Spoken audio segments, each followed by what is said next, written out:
आज हम बात करेंगे कि कैसे इंटरनल ऑडिट और स्टैट्यूटरी ऑडिट में डिफरेंस होता है।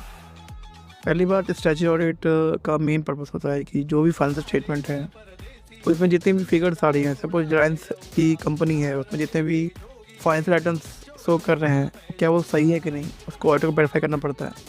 और जब हम बात करेंगे कि रिलायंस का अगर इंटर ऑडिट हो तो उसका मेन पर्पस होता है कि जो रिलायंस के जितने भी इंटर कंट्रोल्स हैं बिजनेस के लिए और जो भी प्रोसेस है वो प्रॉपरली चल रहा हो और उसमें कोई भी एरर नहीं हो जिसकी वजह से रिस्क हाई हो फ्रॉड या मिसस्टेटमेंट का।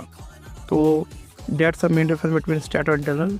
और इफ़ हम बात करें रोल एंड रिस्पॉन्सिबिलिटी की, दोनों में डिफरेंस क्या है, तो पहली बात तो स्टैट्यूटरी का काम होता है कि जो बैलेंस शीट के आइटम्स हैं उनको देखना, चेक करना, और उसमें कोई लिमिटेड स्कोप नहीं होता।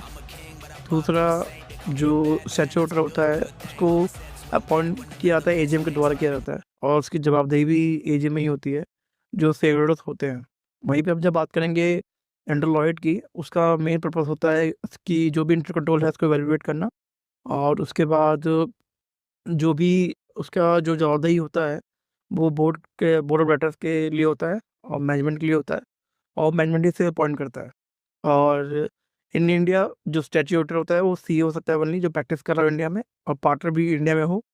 और जो एंटरलॉयड होता है वो किसी के द्वारा, चाहे सीए हो, सीएस हो, CMA, lawyers, anyone can be एंटरलॉयडर for a company. Thank you all.